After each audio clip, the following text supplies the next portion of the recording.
दर्शकवृन्द नमस्कार। साझा सरकारको विशेष श्रृङ्खला कार्यक्रम संविधानमाथिको बहस, संविधान बहसको दोस्रो अङ्कमा यहाँलाई हार्दिक स्वागत छ। आज हामीसँग हुनुहुन्छ संविधान सभाका अध्यक्ष, पूर्व कानुन मन्त्री र साथसाथै नेपाल बार एसोसिएसनका पूर्व महासचिव आदरणीय सुभाष चन्द्र नेमाङ।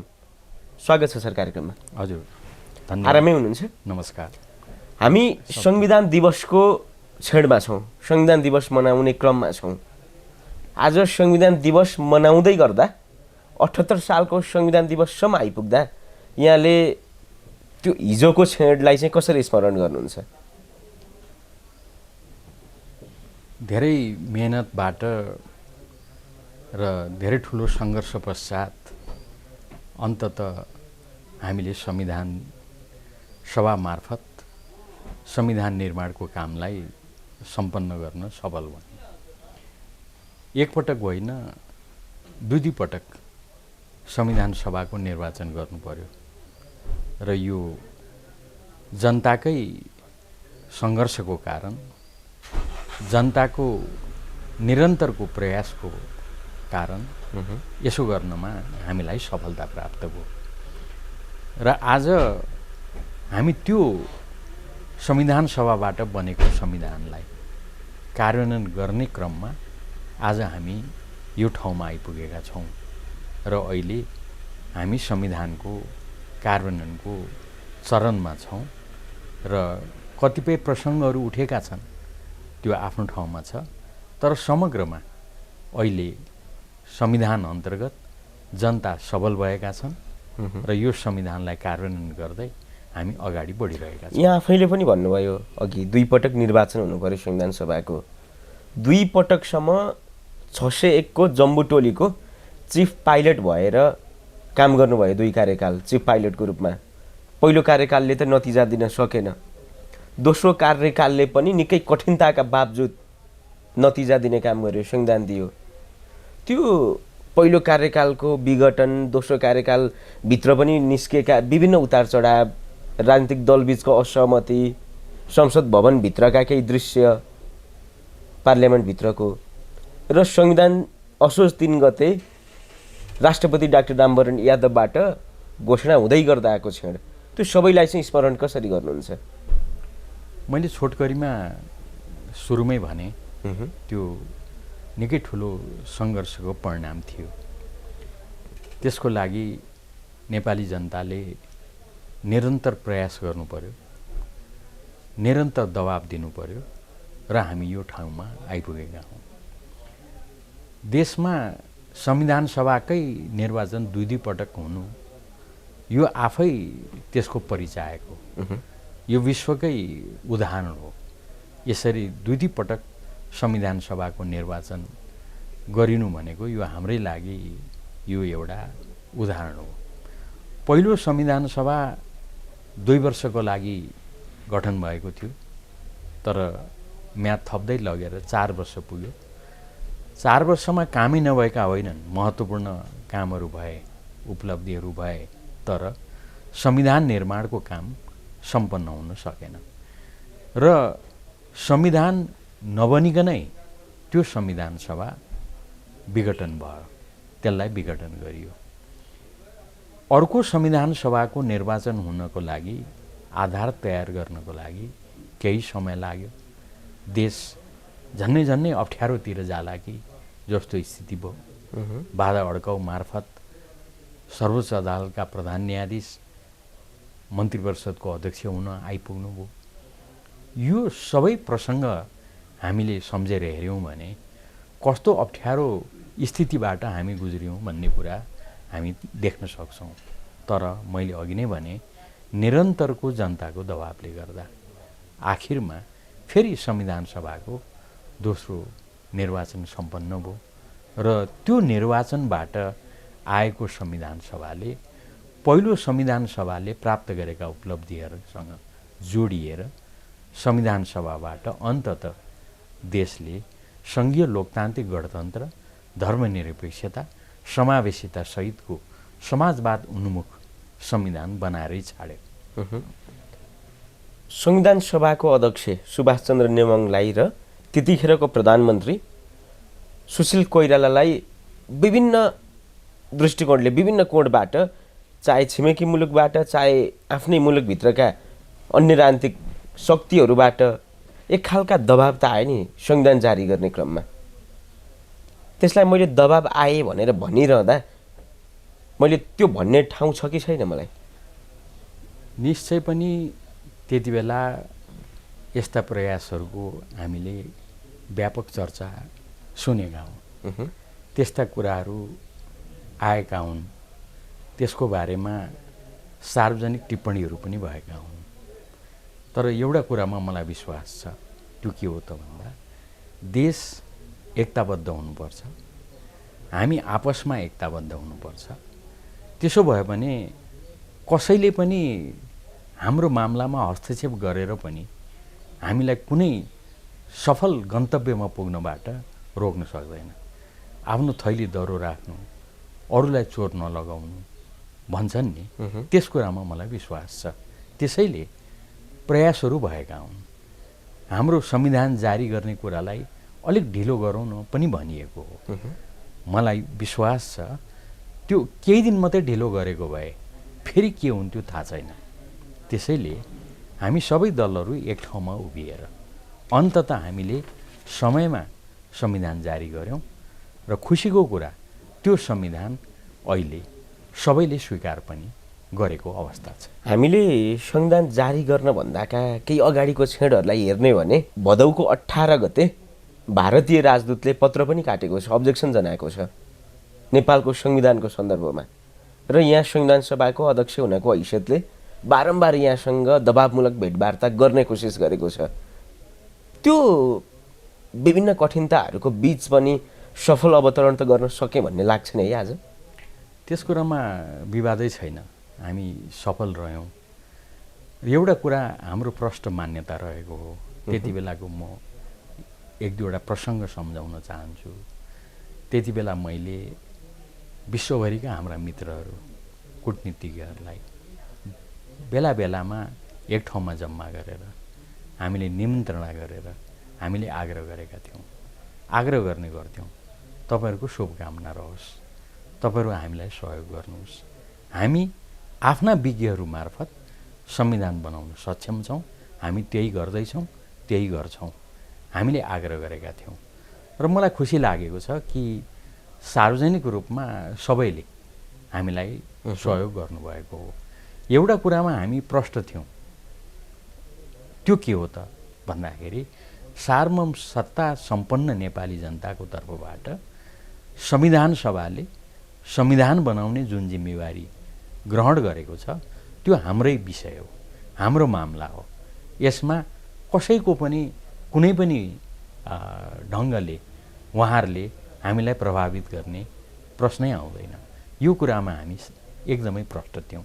र अर्को कुरा, देशका राजनीतिक दलहरू हामी सबै एकजुट थियौँ। त्यसैको परिणामस्वरूप अन्ततः हामीले यथासमयमा हामीले संविधान बनाएर जारी गर्न सक्यौँ। र त्यो बिचमा एउटा अन्योलता त थियो नि, नेपाली जनताले यो संविधानलाई कुन रूपमा ग्रहण गर्लान् भन्ने। आजको दिनलाई निहालेर हेर्ने हो भने कुन रूपमा नागरिकले ग्रहण गर्दैछन् यो संविधान भन्ने लाग्छ यहाँलाई? अप्ठ्यारो र चुनौती थियो। यस्ता किसिमका आशंकाहरू थिए, प्रश्नहरू उठेका थिए। मैले अघि नै पनि सङ्केत गरेँ, होइन यो संविधान किन यति हतार गर्नु पर्यो र? संविधान सभाको त 4 वर्षको अवधि छ, अहिले 1.5 वर्ष नपुगिकन किन संविधान सभाले संविधान अहिले नै जारी गर्नु पर्यो? तपाईँले अन्तिम समयसम्म संविधान सभाको अध्यक्षको रूपमा काम गरेर अन्तिमतिर जारी गर्दा हुँदैन र भनेको मलाई हिजो अस्ति जस्तो लाग्छ। मैले त्यति बेला भनेको थिएँ प्रष्टै शब्दमा, संविधान नबनाउने संविधान सभाको अध्यक्ष मैले 25 वर्ष त्यस्तो मौका पाएँ भने पनि त्यसको तुलनामा संविधान बनाउने संविधान सभाको अध्यक्षको रूपमा मैले 1 वर्षमा संविधान बनाउन सकेँ भने त्यो चाहिँ मेरो लागि प्राथमिकता हो। म संविधान बनाउने संविधान सभाको अध्यक्ष हुन चाहन्छु। हामी एकदमै प्रष्ट थियौँ। त्यसैले अन्ततः सबै अप्ठ्याराहरू चुनौतीहरूको बिचबाट हामीले संविधान बनाएरै छाड्यौँ। त्यो संविधान समझदारीको संविधान थियो। एउटा कुरामा प्रष्ट हो, त्यो के हो त भन्दा धेरै विचारहरू थिए, धेरै किसिमका दृष्टिकोणहरू थिए। ती सबैको बिचमा हामीले सम्झौता गरेर एउटा समझदारीको दस्तावेज बनायौँ। त्यो समझदारीको दस्तावेज भएको कारणले गर्दा यो नेपाली जनताले बनाएको सबैको साझा एउटा उपलब्धि हो भन्ने मलाई लाग्छ। यो संविधान साझा दस्तावेज हो, निकै कठिनताका बावजुद संविधान जारी भएको छ, संविधान बनेको छ, हामीले संविधान पाएका छौँ। तर यो संविधान कार्यान्वयन हुने क्रममा यसलाई नागरिकले कुन रूपमा ग्रहण गर्दैछन् भन्ने चाहिँ लाग्छ यहाँलाई भन्ने मेरो प्रश्नको सङ्केत। अब कुरा के छ भन्दाखेरि नि त्यो कोणबाट प्रश्नहरू उठिराखेको हुनसक्छ, उठ्न सक्छ। मैले भनिगएँ नि यो त समझदारीको दस्तावेज हो, सम्झौताको दस्तावेज हो। त्यस कारणले गर्दा मलाई व्यक्तिगत रूपमा प्रष्ट गर भनेर भन्नुहुन्छ भने म उदाहरण दिएर भन्छु, मैलाई पनि चित्त बुझ्ने सबैका सबै कुरा नभएको हुनसक्छ। किनभने यो त समझदारीको दस्तावेज हो। सबै राजनीतिक दलहरूले समझदारी गरेका छन्। उदाहरण दिएर म प्रष्ट गर्न सक्छु। यसमा नेपाली काङ्ग्रेसले कम्प्रोमाइज गरेको छ, नेकपा एमाले कम्प्रोमाइज गरेको छ, माओवादी केन्द्रले कम्प्रोमाइज गरेका छन्, अरूहरूले पनि आफ्नो ढङ्गले कम्प्रोमाइज गरेका छन्, सम्झौता गरेका छन्। त्यसैले यो समझदारीको दस्तावेज भने म उदाहरण दिएर उहाँहरूका यो विषयमा उहाँहरूले सम्झौता गर्नुभयो भनेर देखाउन सक्छु। समय छैन, तर मैले छोटकरीमा भने। त्यसैले यो समझदारीको दस्तावेज भएको हुनाले कतिपय साथीभाइहरूको यो भएको भए हुन्थ्यो भन्ने हुनसक्छ। यो अचम्मको कुरा होइन। तर एउटा कुरा के प्रष्ट हो त भन्दाखेरि पहिलोपटक नेपालको इतिहासमा जनता अधिकारको स्रोत भएको हामीले संविधान सभाबाट संविधान बनायौँ। यसको स्रोत जनता हुन्। योभन्दा अगाडिको संविधान जस्तो शासक यो संविधानको स्रोत होइन। त्यसैले त्यो महत्त्वपूर्ण कुरा चाहिँ यसलाई हामीले बिर्सनु हुँदैन। अर्को कुरा, अब कुनै पनि परिवर्तन गर्नको लागि जनताको मन जितेर, जनताको हृदय जितेर, जनादेश लिएर परिवर्तन गर्न सकिन्छ। अर्थात् जनताको मन जित, जनताको समर्थन ल्याऊ, संसदमा आऊ, परिवर्तन गर। हामीले त्यस्तो खालको संविधान बनाएका छौँ। नेपालको संविधान परिवर्तनशील छ। हरेक संविधान परिवर्तनशील हुन्छ, गतिशील पनि हुन्छ। साथसाथै यो संविधान क्वालिटीको बेसमा हेर्ने हो भने चाहिँ कस्तो रूपको छ भन्ने ठहर छ यहाँको। तपाईँले भनेको एउटा शब्दलाई अलिकति म परिमार्जन गरौँ अथवा प्रष्ट गरौँ। प्रत्येक संविधान गतिशील परिवर्तनशील नहुँदा रहेछन्। जस्तो उदाहरणको लागि हामीले नै बनाएको 47 सालको संविधान भन्नुहोस्, पञ्चायती व्यवस्थालाई फ्याँकेर ल्याएको संविधान। त्यो संविधान हामीले नै बनाएको हो, दलहरूका प्रतिनिधिहरूले बनाएको हो। तर त्यो संविधान राजा त्यसका स्रोत थिए। राजाले त्यसमा काँटछाँट गरेर संविधान जारी गर्नुभयो त्यति बेला, एउटा कुरा। दोस्रो कुरा, तपाईँले गतिशील र परिवर्तनशील भन्नुभयो नि, त्यो संविधानको बारेमा यो परिवर्तन गरौँ न भनेर भन्दा 60 वर्षसम्म कमाएर फुलस्टप यो संविधानको परिवर्तन हुँदैन भन्ने जवाफ पनि दिएको सम्झना छ। यो सबै सन्दर्भमा अहिलेको संविधान भने जनताले बनाएको संविधान, जनता नै यसको सर्वेसर्वा हुन्। जनताको मन जित, आफूले चाहेको परिवर्तन गर, त्यो अधिकार हामीले संविधानमा राखेका छौँ। तर संविधान मात्र त केही होइन रहेछ। यहाँ त अलिकति मिल्ने बित्तिकै कुराहरू एक दुईवटा मिल्ने बित्तिकै अध्यादेशको बाटोबाट बहुमत प्राप्त भएपछि सरकारले त जे पनि गर्न सक्दो रहेछ, जसको सरकार हुँदा पनि। त्यसैले यो दृष्टिकोणबाट पनि नागरिकहरू संविधानप्रति केही निराश छन् नि, स्वीकार्नुहुन्छ? त्यो त मैले संविधान जारी गरेकै दिनमा संविधान सभाको अध्यक्षको कुर्सीबाट मैले भनेको छु। मैले नेपाली जनतालाई, सबै दलहरूलाई बधाई दिँदै धन्यवाद दिँदै शुभकामना दिँदै मैले संविधान सभाको अध्यक्षको कुर्सीबाट भनेको छु, राम्रो संविधान बनायौँ, मेहनत गरेर यो साझा उपलब्धिपूर्ण दस्तावेज हामीले बनाएका छौँ। अघि संविधानले अधिकार दिएको छ जनतालाई, कर्तव्य पनि सुझाएको छ, तोकेको छ। तर जतिसुकै राम्रो संविधान होस्, त्यो संविधानले सबै कुरा गर्छ, तर बुद्धि विवेक र क्षमता भने बाँड्दैन। त्यो बुद्धि विवेक र क्षमता भने यसलाई कार्यान्वयन गर्ने हामी दलहरूले नै, दलका नेताहरूले, कार्यकर्ताहरूले देखाउन सक्नुपर्छ। अहिले संविधान दिवस मनाइरहेको अवस्थामा हामीले त्यो बुद्धि विवेक र क्षमता चाहिँ देखाउन सक्यौँ कि सकेनौँ, यो प्रश्न छ। कमजोरीहरू देखिएका छन्, त्यो कमजोरीहरूलाई अब आउने दिनमा परिमार्जन गर्नुपर्छ, सच्याउनुपर्छ। राम्रा कुराहरू पनि देखिएका छन्, ती राम्रा कुराहरूलाई अझै सबल बनाउँदै लिएर जानुपर्छ। त्यसैले विवादै छैन, कमी कमजोरीहरू देखिएका छन्। यो कमी कमजोरी सुधार्नेतर्फ हामी अगाडि बढ्नुपर्छ। तर पछिल्लो राजनीतिक घटनाक्रमले यो संविधानका कमजोरीहरू सुध्रिएलान्, सुधारिएला भन्ने तर्फबाट पनि हेर्न त नसकिने अवस्था छ नि। वास्तवमा कतिपय प्रश्नहरू उठेका छन्। जस्तो उदाहरणकै रूपमा भन्नुहोस् न, संविधानले मिश्रित निर्वाचन प्रणालीको व्यवस्था गर्यो। धेरै विज्ञहरूले आशंका गर्नुभएको, उहाँहरूप्रति मेरो सम्मान छ। यो मिश्रित निर्वाचन प्रणालीबाट देशमा अब कहिले पनि एउटा बहुमतको सरकार त हुँदै नहुने भयो। वास्तवमा गएको पटक हामीले निर्वाचनबाट सजिलो बहुमत ल्यायौँ, तर यो अपवादै हो। हाम्रोमा जुन मिश्रित निर्वाचन प्रणाली हामीले संविधानमा अपनाएका छौँ, मैले भन्न खोजेको कुरा संविधानमा चाहिँ त्यो राख्यौँ, तर त्यो मिश्रित निर्वाचन प्रणालीले जस्तो प्रकारको संसद बनाउन पुग्छ नि, त्यस अनुसारको हामीले कोलिसन कल्चर चाहिँ हामी दलहरूको बिचमा छ कि छैन। अहिले देखिएको जुन अवस्था छ त्यो त्यस अनुरूपको संस्कृति होइन। त्यसका निश्चय पनि मूल्य मान्यताहरू हुन्छन्। त्यो मूल्य मान्यता बमोजिम हामी चल्न सकेका छौँ कि छैनौँ।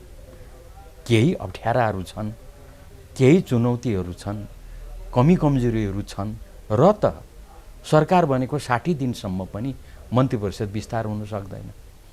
मन्त्री परिषद विस्तार भयो कि, मन्त्री परिषद विस्तार गर्यो कि सरकार ढल्छ कि भन्ने आशंका छ। यो स्थिति ठिक हो त? पक्कै पनि ठिक होइन। यो सबैतर्फ हामी सबैको ध्यान जानुपर्छ। म निश्चित कसैको फलानो दलको मात्रै यो कमजोरी हो भन्दिनँ म। हामी सबैले यसतर्फ ध्यान दिनुपर्छ। संविधानमाथि जति पनि प्रश्नहरू उठेका छन् नि, विभिन्न कोणबाट, चाहे व्यवस्थाको कोणबाट, चाहे संहिताको कोणबाट, चाहे अन्य कोणबाट, चाहे नागरिकले संविधानप्रति शङ्का गरेका केही कोणबाट, यो विभिन्न प्रश्नहरू उठिरहनको कारण चाहिँ के होला? राजनीतिक वृत्त या संविधानमाथिकै कमजोरी? एउटा कुरा त म आँखा चिम्लेर भन्छु, अलिकति पनि नहिचकिचाइकन, संविधान खराब छैन। यो संविधानको कमजोरी होइन। भारतको संविधानको बारेमा प्रश्न उठ्दा अम्बेडकरले भनेका थिए भारतीय संविधानमा खराबी छैन, खराबी छ भने हामीमा छ। मैले त्यही स्पिरिट हो मैले संविधान जारी गर्दा भनेको थिएँ। यसलाई कार्यान्वयन गर्ने बुद्धि विवेक र क्षमता हामीले पुर्याउनुपर्छ। अब हामी आफू बुद्धि विवेक र क्षमता देखाउन नसक्ने अनि संविधानमा खोट देखाएर हुन्छ र? त्यस कारणले प्रश्न के हो त भन्दाखेरि, संविधान राम्रो बनायौँ, सम्झौताको दस्तावेजको रूपमा राम्रो संविधान, जनतालाई अधिकार सम्पन्न बनाउने संविधान बनाइएको छ। त्यसलाई राम्ररी कार्यान्वयन गर्नु पर्यो। देखा परेका कमी कमजोरीहरूलाई सच्याउँदै अगाडि बढ्नु पर्यो। मान्यज्यू, म चाहन्छु आजको यो बहसमा सुभाष नेमाङले दिने हरेक जवाफहरू राजनीतिक भन्दा पनि संवैधानिक जवाफ हुन्, संवैधानिक नैतिकता बोकेका जवाफ हुन्।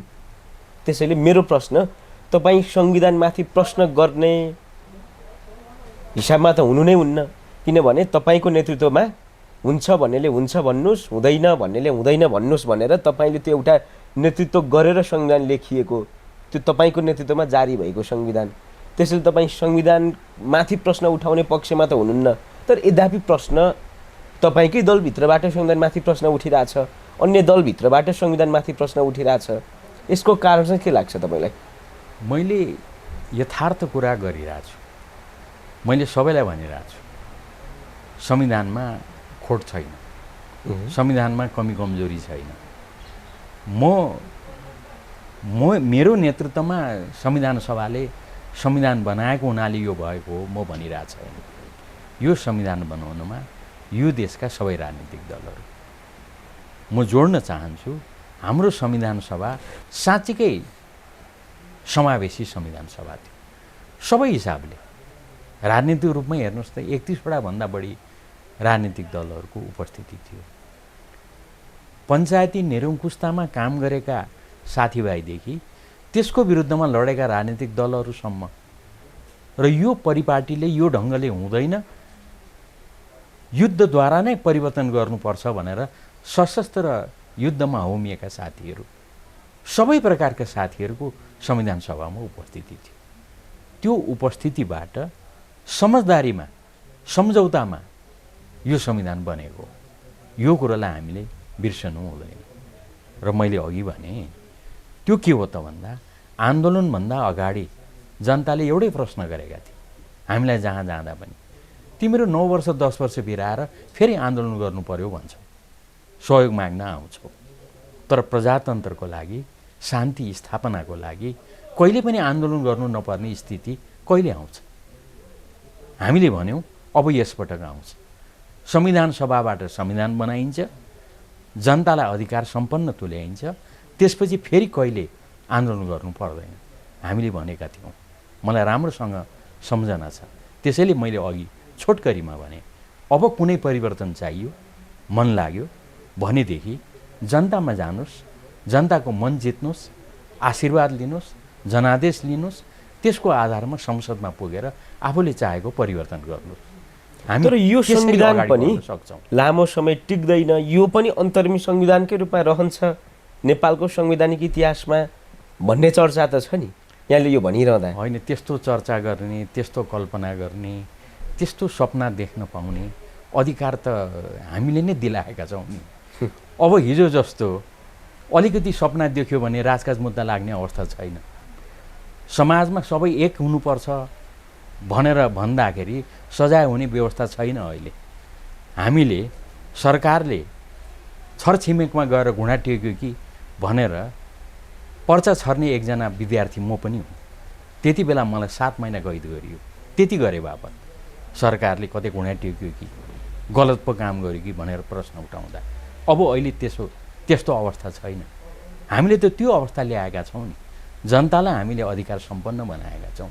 त्यसैले म भनिरहेको छु, चित्त बुझेन जनताकोमा जानुहोस्, जनताको मन जितेर परिवर्तन गर्नुहोस्। व्यक्तिभन्दा पार्टी ठुलो हो, पार्टीभन्दा देश र जनता ठुलो हो। त्यसैले सबैले पार्टीमा लाग्न, अर्को पार्टी बनाउन, आफ्नो ढङ्गले चल्न स्वतन्त्र छ।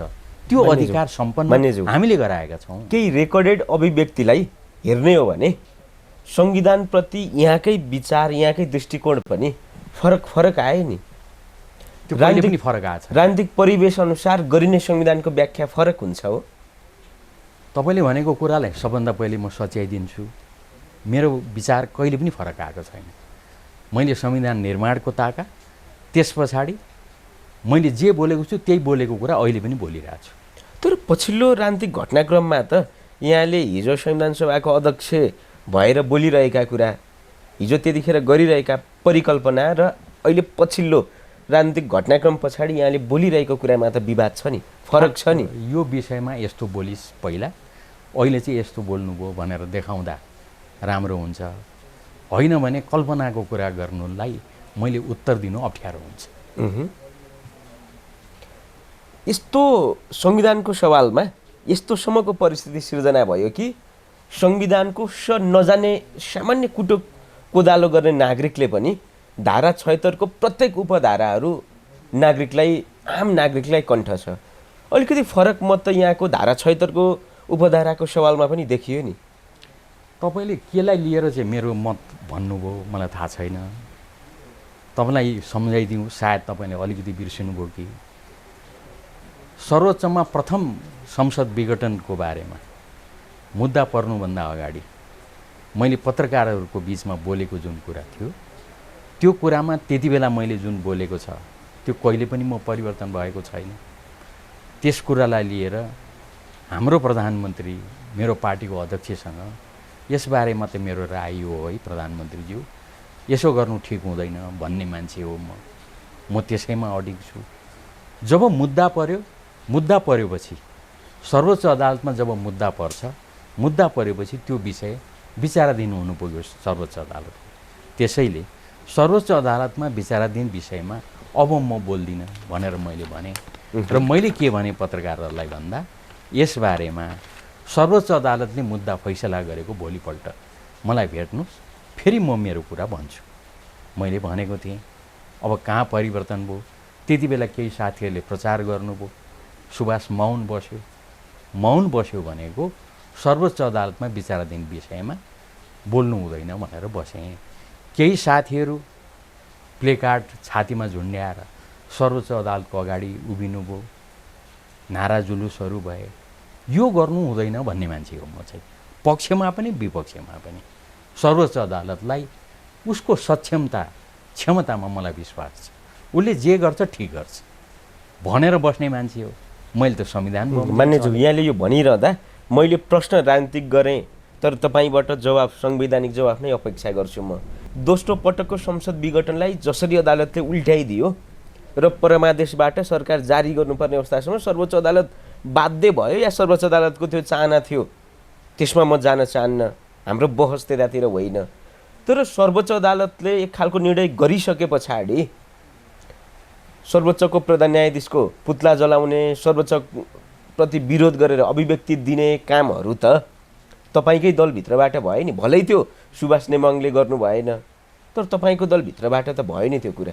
हो, प्रश्न चाहिँ त्यसरी प्रश्न हुनु राम्रो हो। अघि हेर्दा त सुभाषै पो पुतला जलाउन गएछ कि जस्तो गरेर तपाईँको प्रश्न आयो। अहिले करेक्सन गर्नुभयो, ठिक गर्नुभयो। अब त्यसमा म प्रश्न गर्न चाहन्छु।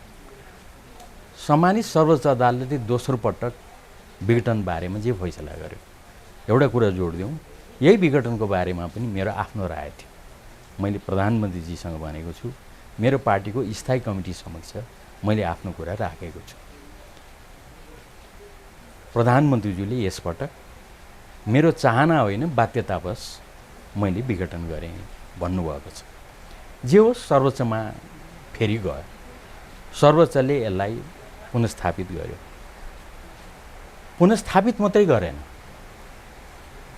वास्तवमा हाम्रा अहिलेसम्मका काम कारबाहीहरू, अहिलेसम्मका सर्वोच्चका फैसलाहरू र अरू पनि विश्वका उदाहरणहरू हेर्दा अलिक अगाडि बढेर सर्वोच्च अदालतले यो तालि फैसला गरेको देखिन्छ।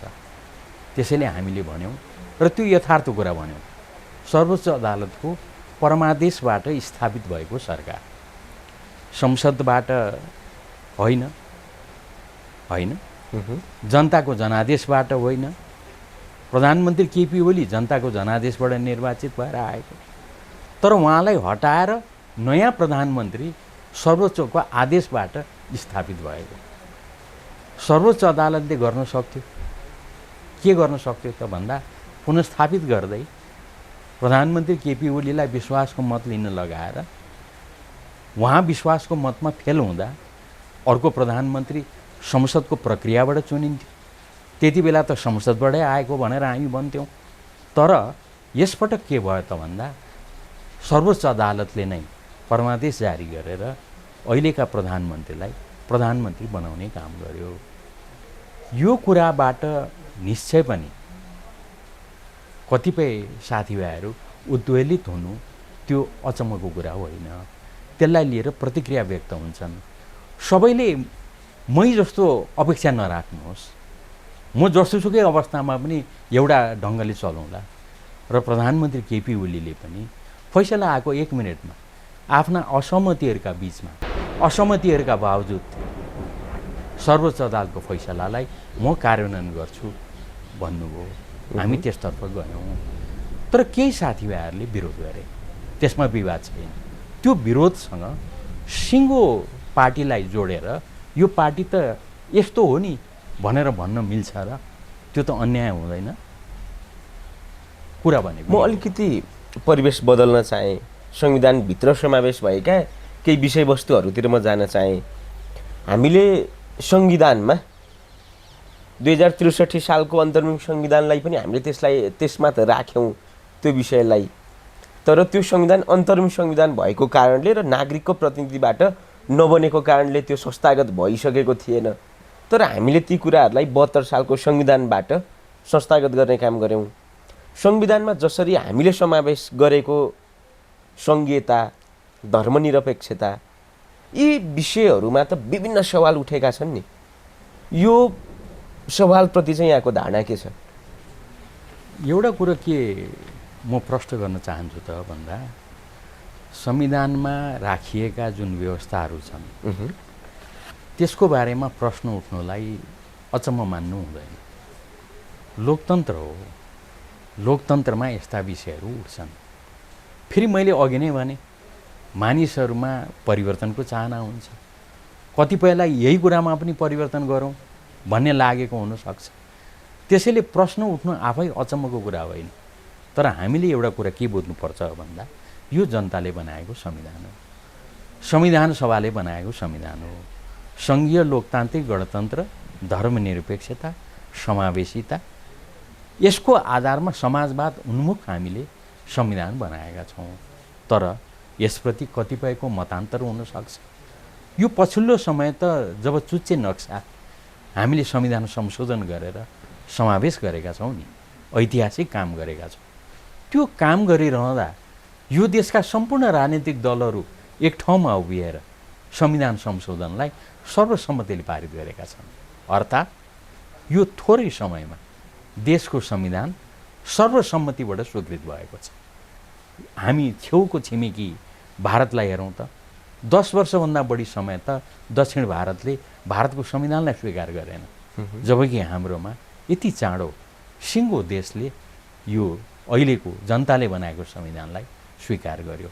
यो कुरालाई हामीले ध्यान राख्नुपर्छ। तर कतिपय फरक विचारहरू हुन सक्छन्। अहिले पनि सङ्घीयता ठिक होइन भन्ने साथीहरू हुनुहुन्छ, अहिले पनि अरू दृष्टिकोणहरू छन्। तर सङ्घीयता त आर्थिक दृष्टिकोणले पनि मुलुकमाथि भार पर्दै गएको छ। त्यो त यहाँको विचार हो। त्यस्तो विचार राख्ने अरू केही साथीहरू पनि हुनु होला, त्यसलाई म अन्यथा भन्दिनँ, सम्मान गर्छु। तर हामीले बनाएको संविधान सङ्घीय लोकतान्त्रिक गणतन्त्र, धर्मनिरपेक्षता र समावेशितामा आधारित छ। यो विभिन्न सवालहरू उठिरहँदा यसको परिवर्तन हुने आवाज पनि नागरिकले गर्न थालेका छन् नि यी सवालहरूमाथिको। होइन, अब त्यो त आफूलाई आफूले उठाएका कुराहरू भइ पो हाल्छ कि भनेर लाग्नुलाई अन्यथा मान्दिनँ र त्यसमा म टिप्पणी गर्न पनि चाहदिनँ। यो उहाँहरूको विचारलाई म सम्मान गर्छु। तर हाम्रो संविधानको रियालिटी मैले बताएँ, हामीले यसरी संविधान सभाबाट बनाएको संविधान हो। त्यो संविधानलाई अहिले सफलतापूर्वक कार्यान्वयन गर्दै हामी अगाडि बढिरहेछौँ, यति चाहिँ म भन्छु। संविधान सभामाथि एउटा आरोप छ नि, त्यो आरोप मरेको छैन अझै पनि। भलै संविधान सभाको अध्यक्ष हुनको नाताले अलि बढी आरोप सुभाष नेमाङले लिनु पर्ला। पुरा संविधान सभामाथि आरोप छ। 4 दलले 16 बुँदे सम्झौता पत्र जारी गर्यो, सम्झौता गर्यो 4 दल मिलेर। त्यो 16 बुँदे सम्झौता पत्रको फेभरमा नहुने गरेर नागरिकबाट आएका जनमतहरू, जनसुझावहरूलाई संविधान सभाले लुकाउने काम गर्यो कि 601 ले 3 करोडको मेरुदण्डमाथि प्रहार गरेकै थियो त संविधान सभाभित्र। सबभन्दा पहिलो कुरा त म एक दुईवटा कुरा प्रश्न गर्नु, तपाईँलाई त्यो उठेका नै होलान् कतिपय ठाउँबाट, त्यो प्रश्न गरेर मलाई भन्ने मौका दिएकोमा धन्यवाद दिन्छु। तर हाम्रो संविधान सभाको सम्पूर्ण काम साह्रै पारदर्शी छ। हामीले सबै कुरा जनताको अगाडि राखेका छौँ। हामी जनताको अगाडि त्यति बेला यति लामो नलामो प्रश्नहरू लिएर जनताको बिचमा गएका छौँ। शून्यबाट काम सुरु गरेका छौँ। त्यति बेला जाँतो बोकेर सांसदहरू, संविधान सभा सदस्यहरू जनताकोमा गए भनेर पनि भनियो, किनभने प्रश्न साह्रै लामो लामो थियो। त्यो प्रश्नमा आधारित भएर जुन जवाफ आयो, त्यो जवाफमा आउँदाखेरि धेरै कोणबाट फेरि अर्को प्रश्न उठ्यो। त्यो प्रश्न के त भन्दा यिनीहरूले यो पढेरै सिध्याउँदैनन्, पढेरै भ्याउँदैनन्। र कतिले त के भने भन्दा 4-5 महिना पछाडि काठमाडौँमा जाँदा यो मसला बेचेर कुनै दोकानमा पसलमा फ्याँकिरहेको फेला पर्छ भनेर पनि भनियो। म यहाँहरूलाई भनिदिउँ, म सम्झना गर्न चाहन्छु पछाडि फर्केर। त्यति बेला जनतासँग जोडिएर, जनतालाई आश्वस्त पनि तुल्याउन, जनतासँग जोडिनलाई हाम्रा सांसदहरूलाई मैले निर्देश गरेँ, तपाईँहरू कतिजनाले सक्नुहुन्छ 15-20 प्रत्येकले जनतालाई फोन गर्नुहोस्। उहाँहरूले पठाउनुभएका जुन जवाफ छ नि, त्यो जवाफ तपाईँले त यस्तो पठाउनु भएको रहेछ लेखेर, हामी अध्ययन गर्दैछौँ, त्यसको आधारमा हामी संविधान बनाउँदैछौँ। उहाँहरूले त्यति बेला फोन गर्नुभएको थियो जनतालाई। र पत्रकार साथीहरूलाई, सञ्चार माध्यमलाई म धन्यवाद दिन चाहन्छु। उहाँहरूले ती प्रत्येक कुराहरू पत्र पत्रिकाहरूमा, सञ्चार माध्यममा छाप्नु पनि भएको थियो। त्यसरी हामीले संविधानको मसौदा तयार गऱ्यौँ। त्यसैले म जिरोबाट हामीले संविधान बनायौँ भन्ने गर्छु। त्यो संविधानको आधारमा हामीले अन्तिममा मसौदा तयार गऱ्यौँ। र फेरि दोस्रो पटक यो विश्वमै अनुकरणीय हो। त्यो के हो त भन्दा दोस्रो पटक फेरि तपाईँहरूको सुझावमा आधारित भएर हामीले यस्तो संविधानको मसौदा तयार गरेका छौँ, तपाईँलाई कस्तो लाग्यो भनेर फेरि प्रश्न लिएर जनताको बिचमा गयौँ। अब अर्को कुरा जहाँसम्म लुकाइएको छ भन्ने कुरा छ नि, यो सब पारदर्शी ढङ्गले भएका छन्। र त्यो जम्मै जनताले दिएका उत्तरहरू, हामीले गरेका प्रश्नहरू तपाईँको जानकारीको लागि सबै हामीले एकै मिनट मेरो टुरा टुराउँछु, बाइन्डिङ गरेर त्यसलाई हाम्रो लाइब्रेरीमा दस्तावेजको रूपमा राखिएको छ। त्यो अलपत्र होइन, लुकाएको होइन, सार्वजनिक रूपमा पुस्तकालयमा राखिएको छ। जोसुकैले त्यति बेला के प्रश्न उत्तर भएको रहेछ भन्ने कुरा देख्न सक्छ। संविधान सभाको तत्कालीन 601 जनाकै टोलीभित्रका अधिकांश मान्यज्यूहरूले त्यतिखेरका संविधान सभा सदस्यले नै यो आरोप लगाइरहनु भएको छ। कसैले के कुरा बोल्नुभयो त्यो सबैतिर मैले टिप्पणी गरेर साध्य हुँदैन। सबभन्दा पहिलो कुरा त 601 जना भनेका यो नेपाली जनताको प्रतिनिधिहरू हुन्। यो कुरालाई हामीले बिर्सनु हुँदैन। त्यही अधिकार स्वरूप उनीहरूले संविधान निर्माण गरेका हुन्, संविधान बनाएका हुन्। त्यो प्रक्रिया बमोजिम संविधान निर्माणको काम एउटा टुङ्गोमा पुर्याइएको हो। र ती सम्पूर्ण कुराहरू पारदर्शी छन्, सहभागितामूलक ढङ्गले यो सब काम भएको छ। र पछिल्लो समय त सिङ्गो देशले एकताबद्ध भएर सर्वसम्मतिले संविधान संशोधन गरेर चुच्चे नक्सा पारित गरेपछि त यो संविधानलाई सिङ्गो देशले स्वीकार गरेको छ। अब यति भइसके पछाडि फेरि यस्ता प्रश्नहरू उठाउन मिल्छ र? संविधान हामीले असोज 3 गते जारी गऱ्यौँ, संविधान दिवसको क्षणमा छौँ। तर असोज 3 गते कालो दिनको रूपमा पनि प्रदर्शन गरेर सिङ्गो मधेस संविधान जलाएर प्रदर्शनमा उत्रियो। त्यो क्षण र त्यतिखेरको मधेसवादी दलहरू आज फेरि मूलधारको राजनीतिमा फर्किरहँदाको क्षणलाई चाहिँ यहाँले कसरी हेर्नुहुन्छ? हो, त्यही त हाम्रो उपलब्धि हो। त्यो हाम्रो उपलब्धि हो। हिजो संविधान सभाको कल्पना गर्नुहोस् त, यस्ता थुप्रै घटनाक्रम छन्, समय पुग्दैन। मधेसका कतिपय साथीहरूले बहिष्कार गर्नुभयो, विरोध गर्नुभयो। तपाईँले भनेको जस्तो केही साथीहरूले कालो दिन भन्नुभयो। अहिले स्थिति कहाँ पुग्यौँ हामी? त्यही संविधान सभाभित्र रहेका कतिपय साथीहरूले बहिष्कार गर्नुभयो। त्यो घटना सम्झिनुहोस् त, त्यहाँभित्रका सम्पूर्ण हल तोडफोड भएका कतिपय साथीहरू संविधान सभा अध्यक्षको कुर्सीतिर आएका, मलाई राम्रो सम्झना छ त्यो सम्पूर्ण घटनाक्रमहरू।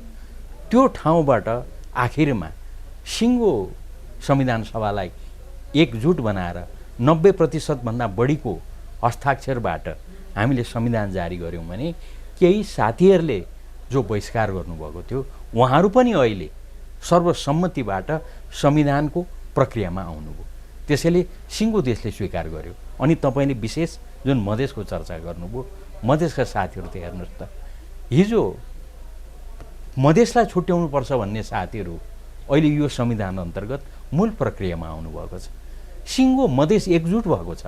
वास्तवमा हामीले सम्मान गर्नुपर्छ। मधेसका जनताले यो देशको लागि सदा सर्वदा लडेका छन्। ती जनता पनि अहिले एकजुट भएका छन्। केले गर्दा यो संविधान अन्तर्गत। तर मधेससँग सम्बन्धित केही सवालहरू त मरेका छैनन् नि, सवाल त उठिरहेकै छन् अहिले पनि। होइन, त्यो त मधेससँग मात्रै होइन, सिङ्गो देशसँग सम्बन्धित कतिपय प्रश्नहरू जीवित छन्। तपाईँलाई म सहयोग गर्न थप्न चाहन्छु, कतिपय थपिँदै जान्छन्।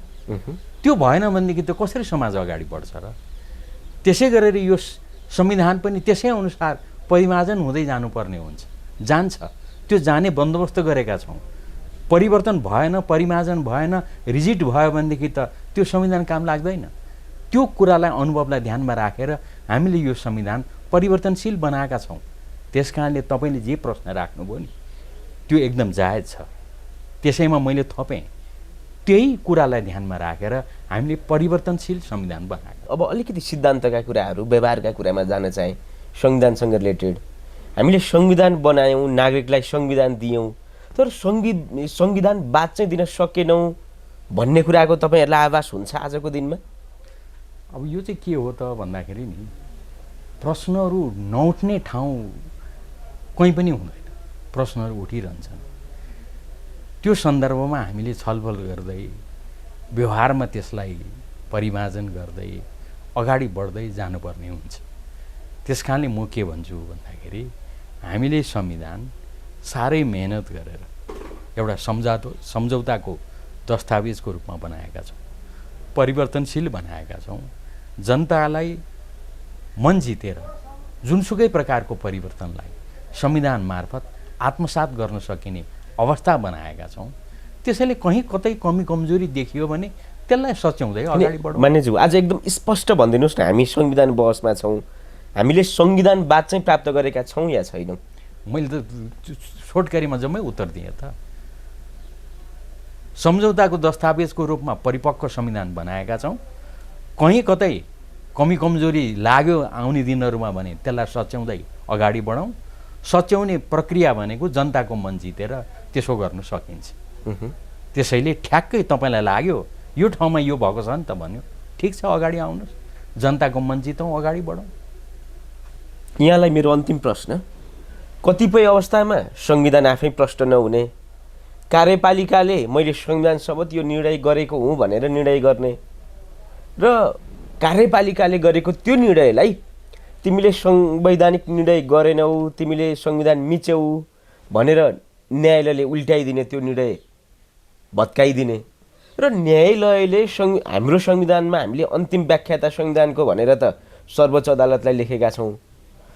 संविधानको अन्तिम व्याख्याताले संविधानको व्याख्या गरिदिँदा, एउटा दिशा दिँदा न्यायपालिकाको संविधान लेख्ने हातहरूबाटै विरोध हुने। कति अस्पष्ट संविधान बनाएछौँ भन्ने चाहिँ लाग्छ कि लाग्दैन यहाँलाई? तपाईँलाई एउटै मैले भने यो चाहिँ फेरि मैले ओढे जवाब दिएको जस्तो हुन्छ। तर पनि कुरा प्रष्ट गर्नलाई मैले त्यहाँबाट सुरु गर्नुपर्छ। मलाई विश्वमा एउटा यस्तो उदाहरण देखाइदिनुहोस् जहाँको कार्यपालिकाले गरेका निर्णयहरूमा प्रश्न उठ्दैन, उठिराखेको हुँदैन। त्यसलाई लिएर सर्वोच्च अदालत मानिसहरू, जनताहरू जाँदैनन्। सर्वोच्च अदालत गएपछि सर्वोच्च अदालतले उल्टाउँदैन।